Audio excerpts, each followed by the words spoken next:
টেকনাফ থেকে তেঁতুলিয়া, খাতুনগঞ্জ থেকে চিলাহাটি ফুটবল জাগরণ তৈরিতে বাংলাদেশের সব প্রান্তে একের পর এক ফুটবল ম্যাচ খেলে যাচ্ছেন ব্যারিস্টার সুমন এমপি।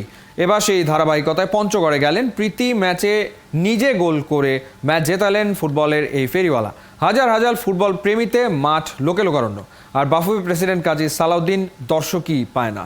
মেহেদী নাইম জানাচ্ছেন বিস্তারিত। একটা হাতছানি, শত শত চোখ তার দিকে তাকিয়ে। ওই ডাকে সারা না দিয়ে উপায় কি? হাত বাড়িয়ে দিল ফিরতি সারা, যাকে এক নজর দেখতে হাজারো মানুষ চলে আসে মাঠে। শত শত ক্যামেরার লেন্স তার দিকে। ব্যারিস্টার সুমন ফুটবলের ফেরিওয়ালা প্রমাণ করলেন বাংলার মানুষের ফুটবলের প্রতি ভালোবাসা কমে নাই। কেবল প্রয়োজন একটু পরিচর্যা আর মনের কোণে ভালোবাসা দিলে ঠাই। জায়গাটা একদম বাংলাদেশের শেষ প্রান্তে সীমান্ত ঘেঁষা পঞ্চগড়ে সিপাইপাড়া দ্বিমুখী উচ্চ বিদ্যালয় মুখোমুখি ব্যারিস্টার সুমন ফুটবল একাডেমি বনাম কাশফিয়া একাদশ বাংলা বান্দা। লোকে লোকারণ্য মাঠ, অথচ এটা কেবলই একটা প্রীতি ম্যাচ। আর কাজী সালাউদ্দিন পেশাদার লীগের সর্বোচ্চ আসরেও দর্শক পায় না।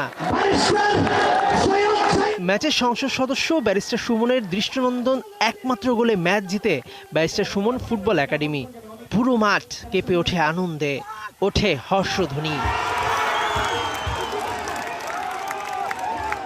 সংসদে যিনি বয়ানে বলিষ্ঠ, যার সোজাসাপটা কথা অনেকে পছন্দ করেন না, কাজে কিংবা খেলার মাঠে তিনি সব্যসাচী। কৃতজ্ঞতা ঝরল ফুটবল প্রেমী মানুষের জন্য। প্র্যাকটিস করার জন্য আসছি।